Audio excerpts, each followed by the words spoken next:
Bonjour, Jean-François Mann de Kayak Junkie. Aujourd'hui, je vous présente le Feel Free Flash 11 PD.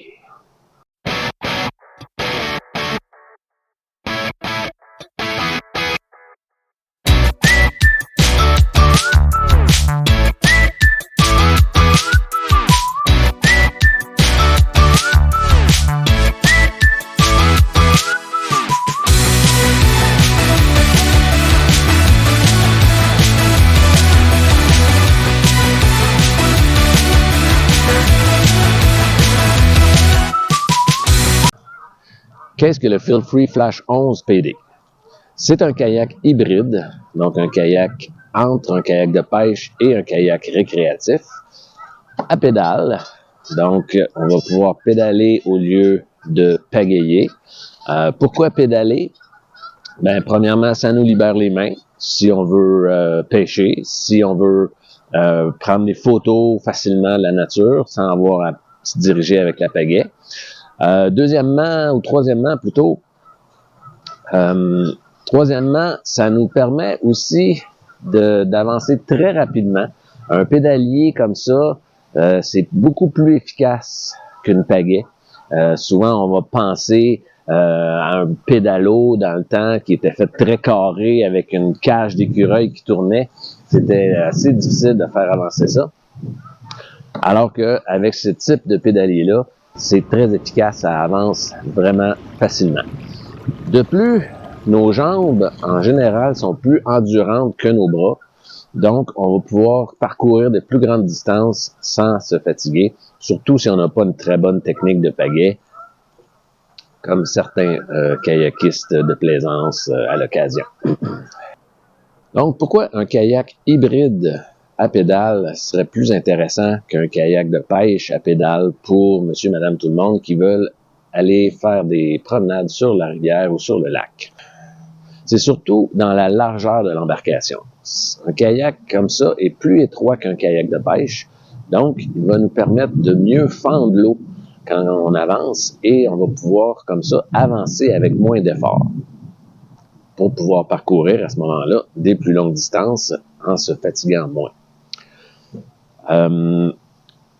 C'est quand même une embarcation de plaisance qui va être très stable à cause du fond. Le fond a des grosses concavités qui vient beaucoup aider à la stabilité de l'embarcation. Pourquoi un pêcheur voudrait utiliser ce type d'embarcation-là? Plusieurs raisons. Soit parce que il fait aussi de la promenade à l'occasion. Il veut avoir l'occasion de pêcher et de se promener. Mais aussi, c'est une des embarcations à pédale les moins chères sur le marché. Donc, ça peut être intéressant pour un pêcheur qui veut investir un petit peu moins pour voir s'il aime le pêcher à bord de ce type d'embarcation. La selle est quand même assez haute. À la pêche, on apprécie avoir une selle un petit peu plus haute qu'en promenade.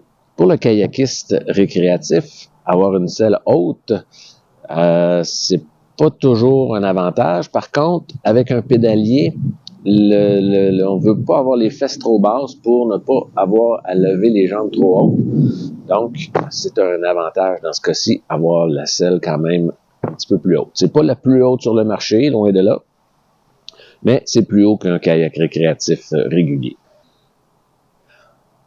Donc, si on fait le tour de l'embarcation de l'avant vers l'arrière, on retrouve à l'avant, comme à l'habitude chez les kayaks Feel Free, la grosse poignée moulée qui va nous permettre de facilement attraper l'embarcation et de la verrouiller aussi.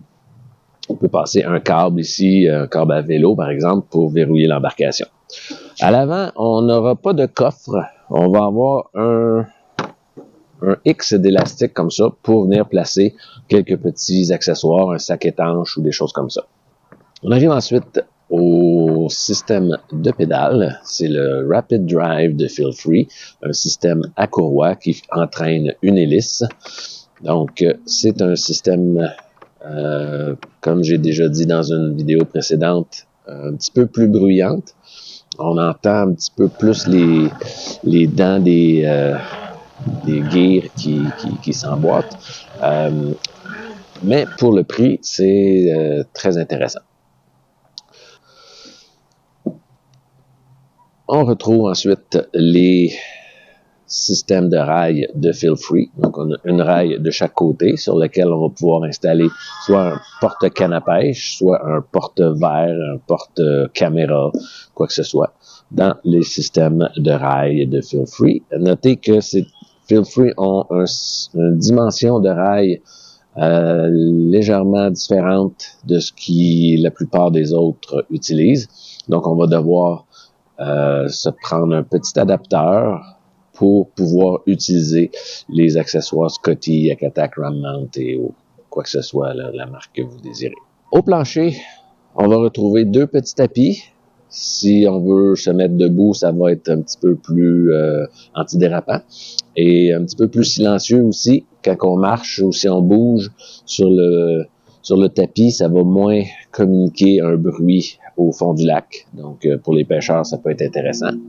C'est sûr que par sa largeur, c'est un kayak qui va demander un petit peu plus d'habileté pour se tenir debout. C'est théoriquement possible. Je l'ai pas encore testé. Je vais aller me mouiller tout à l'heure. Puis vous verrez si c'est possible ou non. On a ensuite le système ici qui nous permet de descendre et de remonter notre gouvernail. Donc, c'est tout simplement un pointeur qui va venir retenir la corde qui va activer le gouvernail à l'arrière. Par la suite, on arrive au banc. Donc, on retrouve ce banc sur plusieurs modèles de kayak feel free, entre autres le Moken 10 qu'on a visité il y a quelques semaines. Donc, c'est une toile suspendue, très confortable. Pas, comme je disais, pas le plus haut de tous les bancs de kayak de pêche, mais faut pas oublier effectivement que c'est pas un pur kayak de pêche, c'est un kayak hybride. Donc, qui va s'ajuster ici en angle et on va pouvoir ajuster ici en fonction de notre longueur de jambe pour le pédalier. Donc, derrière le banc, on va retrouver deux porte-cannes à pêche montées de façon nivelée, c'est-à-dire qu'ils sont vraiment au même niveau que la coque de l'embarcation. C'est pas un porte-canne qui va dépasser à l'extérieur. Ces accessoires-là sont prévus pour transporter une canne à pêche ou encore pour transporter notre épuisette qui va être très facile d'accès juste derrière le banc. Quand on attrape un poisson, on peut le ramasser avec l'épuisette. Donc, on ne pêchera pas à partir de ce porte-canne-là. On va plutôt utiliser des porte-cannes à ce moment-là qui vont s'installer dans les rails à l'avant. Donc, comme ça, on va pouvoir avoir la canne en vue, voir si ça mord. Et aussi, le porte-canne, la canne à pêche va être mieux prise pour ne pas tomber. Alors, si on est ici dans un porte-canne arrière monté nivelé, si on pogne le fond ou un gros poisson, la canne pourrait sortir et se retrouver au lac. On a aussi à l'arrière une cuve pour accueillir nos accessoires. Beaucoup vont transporter une boîte qui contient tout leur matériel de pêche. Donc, situé juste derrière le banc, c'est quand même assez facile d'accès. On va retrouver à l'arrière ici une poignée pour des facilités au transport. On a quand même la grosse poignée moulée ici, comme tous les feel free. Par contre, c'est sûr qu'avec le gouvernail, ça rend la prise un petit peu plus difficile.